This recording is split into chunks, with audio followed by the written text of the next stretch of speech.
GTA 6 is coming, and we want to know one thing. What's going on with the radio? That's right. That's right.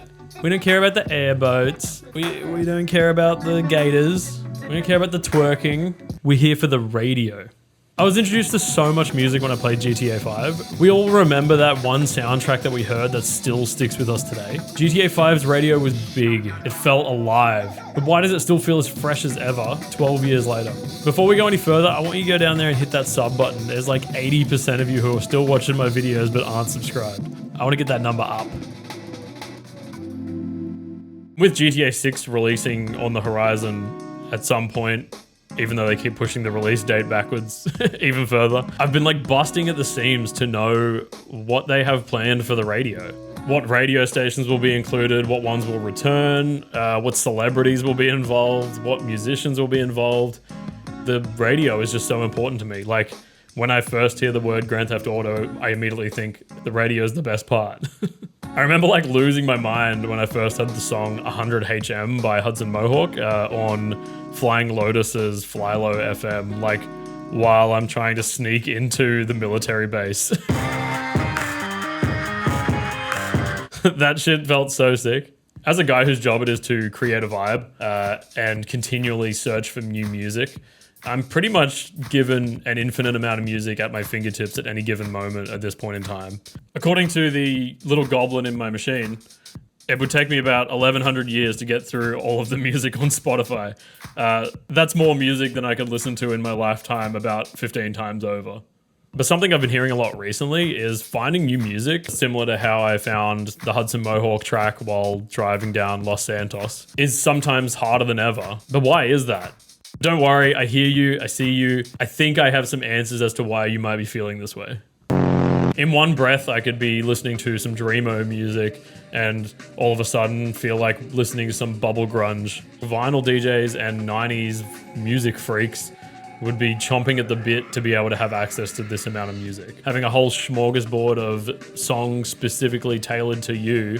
Why does this suck? Why does it feel like you can't really find any new music anymore, even though there's an infinite amount of music out there? Well, I can probably safely say at least one time you've sat on the Netflix homepage and kind of endlessly scrolled in hopes of finding something that might grab your attention.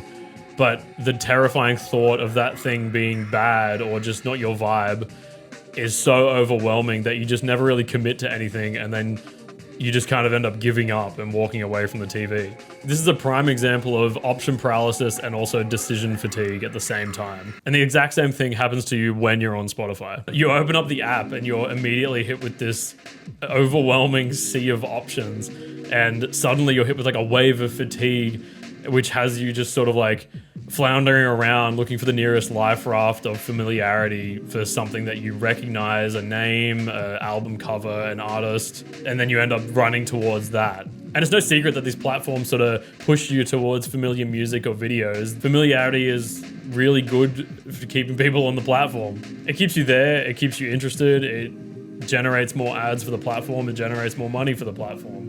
Duh, of course they're gonna do that. Spotify's music discovery sucks, but not because I can't find music, but because the algorithm's trying to trick me into not wanting to listen to new music. And in 2026, we're switching it up and we're not becoming old heads. We're gonna protect ourselves from that. And the way we do that is sort of looking at the ethos of Grand Theft Auto's radio stations. So let's get into it. Grand Theft Auto has had radio since the first release back in 1997 with 7 different stations. It had 3 different songs on each station. Oh, and there was also that one country station where it had a single song on it. Oh yeah, going all the way back there. That was the ballad of Chap Lips Calhoun by the late Sideways Hank O'Malley and the Alabama Bottle Boys. And you know, that was so good, I reckon I'll play it again. Just genius. The radio stations were essentially just one long audio file, and it would play the same songs in the same sequence each time. And then San Andreas was the first game in the series that sort of switched up this formula. So for the first time ever, the listening experience for players was completely randomized, and any time you'd enter a vehicle, you'd be greeted with something different, not just picking up where you left off. The songs, the DJs, the ads, even the breaking news would never intentionally be played in the same sort of order. Almost like it's live radio. And while randomized or even licensed music might not be unique to GTA, shout out to Need for Speed and Tony Hawk's for those banger OSTs. As far as I'm aware, this is the first time a soundtrack has been delivered in this sort of way in a video game. The real brilliance of GTA's radio isn't, oh, it's just got some cool songs. It's the context of how the soundtrack is presented to the player. The car radio is like this perfect vessel to deliver a curated soundtrack and world-building information to the player in a really natural and diegetic way that follows them throughout the entire game. Other games do this. Fallout does this. Watch Dogs does this. BioShock does this. But the way that Grand Theft Auto does it is just the best. 2013 rolls around and the long-awaited GTA 5 drops. And right out of the gate, we're hit with a whopping 22 radio stations, each with their own guests, hosts, genres and themes. And it all sort of acts as like a living soundtrack that kind of mimics the real life melting pot of California, Los Angeles area, which the in-game city of Los Santos is based off. While the radio station playlists might have a sort of randomness to them, they're not randomly selected. They're curated by the Rockstar team or an artist who's been picked to curate the entire playlist. Whether that's Giles Peterson from Worldwide FM mixing in a 2012 dubstep track from Marla with a 1979 track from the jazz legend Tom Brown, or you've got Soulwax mixing a 2013 remix with a 1988 track from Fatal Error. It's conscious choices like these that sort of make the radio feel alive, and whether you know it or not, you as the player are being exposed to the sounds that influenced these people's tastes and style that you would have most likely never have come across otherwise. That, in my opinion, is the job of a DJ or a selector or a curator. It's not just entertainment, it's education and world building. It's sort of the cherry on top that helps you attach a memory to a song. The most brilliant feature of GTA Radio, or lack thereof, is the absence of a skip button, which seems obvious, right? It's live radio. You cannot skip something that's live. But in a time where convenience is king, the lack of a skip button kind of forces you to sit your ass down and listen and just let it wash over you like an awesome wave.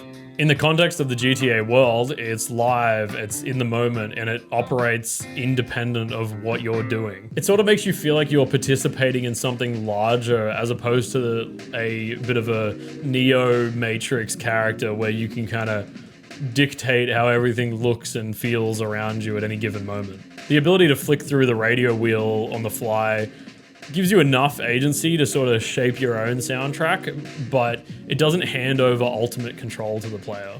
Couple this with the insane banter coming from the radio hosts like Cara Delevingne's bubbly influencer personalities revealing her existential dread over time, or even just the skits callers that sort of parody the American outrage media culture. You're not just switching songs, you're switching what bubble of Los Santos you're participating in the moment. These are the moments where like real music discovery happens, because you could be doing something crazy, you could be doing something really banal like just driving down the freeway where it's soundtracked by a certain song, or you'll switch stations and a certain song comes on, and it just creates this like really nice serendipitous moment.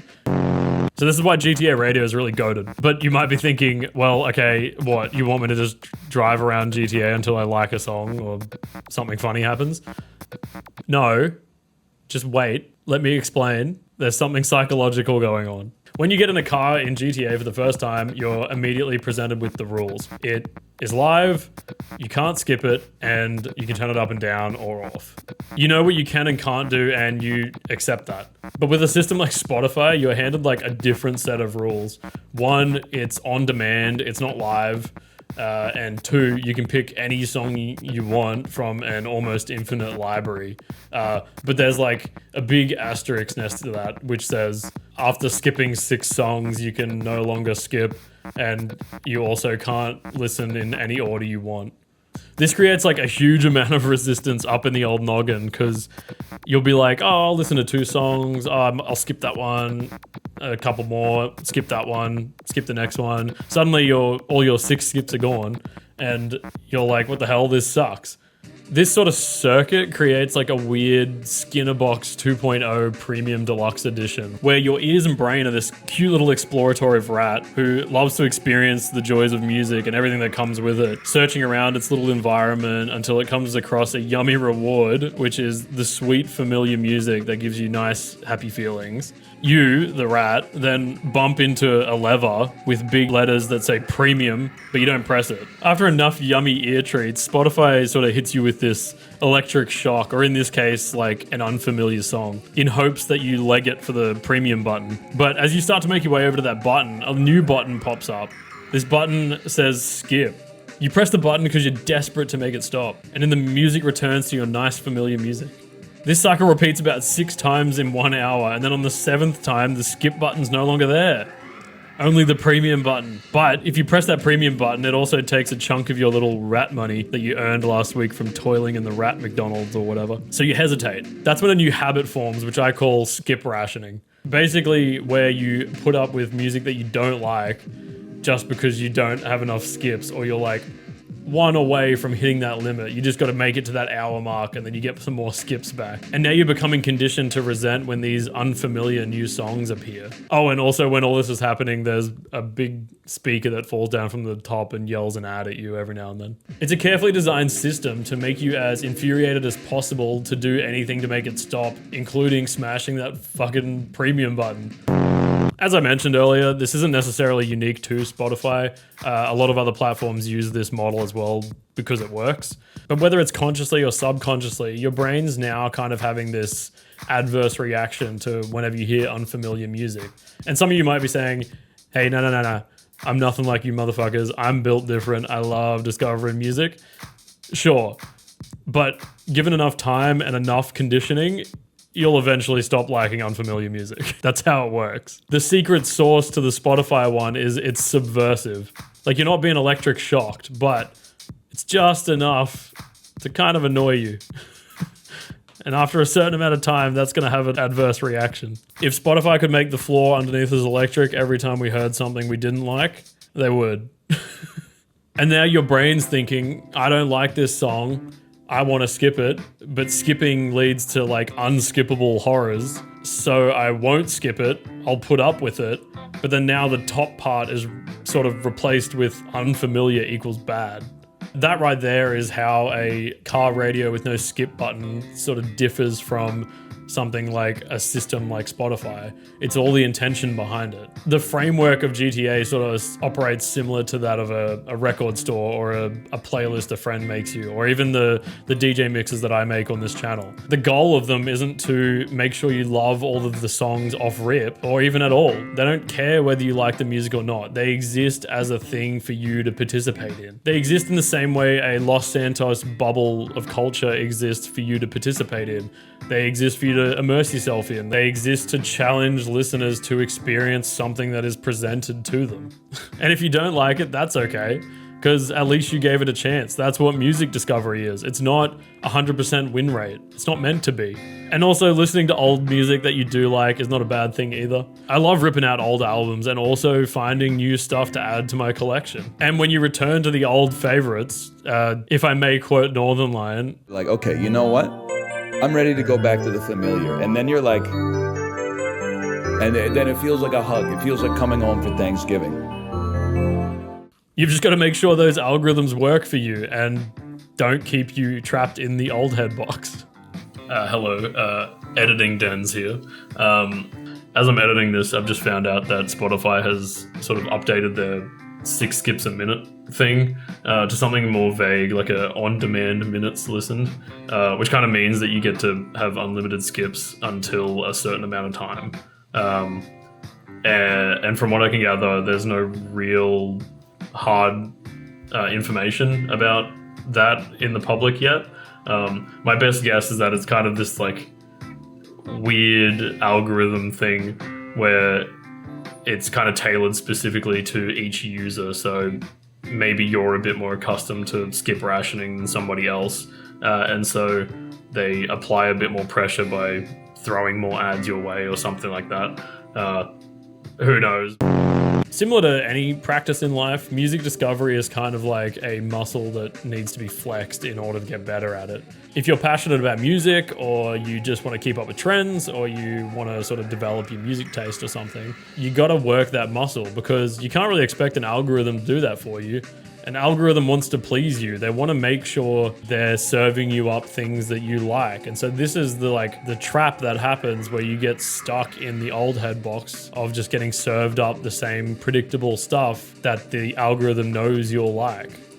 You almost need to develop a sort of like gambler's keep digging mentality, where it's like, what if the next song I listen to is gonna be my favorite song of all time? Like, there's always that chance. It seems obvious when I say it, but I would sort of compare it to something like grinding for endgame gear in an MMO, or opening Pokemon cards to try to chase after this one card. There needs to be like a level of friction for those things to work, because if you can just go in the marketplace and just buy that item, and you can go on eBay and just buy that specific Pokemon card, does it matter? There's no sense of accomplishment there. Like, it truly is the grind, is part of the process. It's that like eureka moment after digging through like 50 songs and you finally find one that's awesome and almost enhances the song. It makes it feel so much better. As humans, we love the process as much as we love the end result, maybe even more so. Obviously, I'm a bit more of a music freak than the average person, but I wanted to go through some things that I do to sort of help flex that muscle while we wait until GTA 6 shows us what they've got in store. My number one thing is, like, talk to your friends. I don't think people do this enough, and I think this, like, act of sharing music is sort of like a bit of a lost exercise currently. There's this mentality of like, I've got the best music taste and everyone else around me sucks. I love asking my friends what they're listening to. It's really funny when someone comes back to me with like something I never thought they would be listening to, and it's like, oh, I thought you were a this character person, but actually you're also a this. And it's like, it just adds an extra layer of like depth to our friendship. And it's like there's something more to that person that I just learned. And something I see often is like people not listening to the recommendations that their friends actually give them. When someone's suggesting something to you, it's probably because they think it's up your alley, or it's kind of somewhat interesting, or at the very least, they just want to share something. They're just excited about this thing. Personal recommendations are the best. Like, some of my favorite music has come from personal recommendations. My number two would be like, be intentional with your like music discovery. Just set aside an hour, a day, a week, a month, like whatever, and create a playlist of stuff that you haven't heard or listened to, and then just do whatever. Go do the dishes, go to the gym, go for a run, go to the beach. The cool thing about music is you can listen to it while you're doing something else for the most part. You can also make it like fun and rewarding experience. Like this famous quote from Henry Rollins with his like music discovery routine, where he said, I try to listen to a lot of records every day, so at night I play a bunch of singles. Every time you flip the single over, you have to do 15 to 20 push-ups on your knuckles. And so if you want to hear the other song, you got to do your push-ups. I get up, I flip the record, push-ups, and sit down. My third one would also just be go to events. Go engage with your community. Go into your city and go check out some local talent. Even if you can't attend shows or go to events, just look at the posters, just look at the lineups, start Googling them names. Like, start looking at those names, start looking at those discographies. If they sound interesting, there's a chance you might like them. Go listen to their stuff. There are cathedrals everywhere for those with eyes to see, you feel me? And while you might be thinking, okay, this is all well and good, I'm gonna work on those things, but what can I do right now? Don't worry, I've made a tier list, well, an iceberg tier list, kind of ranging from like normie music listener to freakazoid, where there's a bunch of places you can go and things you can do to sort of find music. The last thing I want to talk about is kind of like GTA 6 speculation, because Grand Theft Auto being a social satire, I'm really curious as to how they present the radio for this one. Similar to the way that sort of live streaming and YouTube have kind of overshadowed TV, Spotify and podcasts and this sort of thing have overshadowed radio in the past 10 years. So I'm just really curious as to how they present this. Is it going to be some sort of post-radio drone that sort of follows you around? Is it going to be like a Pip-Boy situation where it's like a radio on your wrist? Like, what are they going to do with it? I'm super curious about that. Also, I want to hit you with some rapid fire predictions for what radio shows they end up going with. DJ Smokey gets Nuke Radio, finally. They give Timothy Chalamet, aka Little Timmy Tim, something. Definitely a rap show. It won't be anything else. The MD Foodie Boys link up with Northwest for a podcast. Connor O'Malley is the weatherman. Addison Rae becomes a true crime podcast host. They create a No Way radio AI station that's all giga ironic, and it's like AI generated lo-fi beats.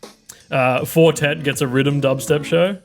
The Burnt Peanut hosts a conspiracy show. Drewski hosts a like call-in talent show for Could Have Been Records.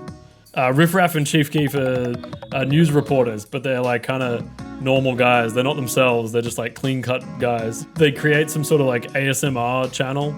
I don't know how it'll work, but like I'll 100% hate it. Oh, and lastly, I get picked to do a Rally House radio show. Thank you, Rockstar. I appreciate the opportunity. I promise I won't let you down. Anyway, I hope this video was insightful. I hope you learned a few things about music discovery and how to sort of like fight the fatigue. Are there any songs that you still listen to now that you found through GTA? What are your predictions for GTA 6 radio? I'd love to know because I'm super curious about what other people like about the radio. Anyway, thank you for watching. Don't forget to subscribe. Thank you to my members and patrons as well for the support. I will see you guys next time.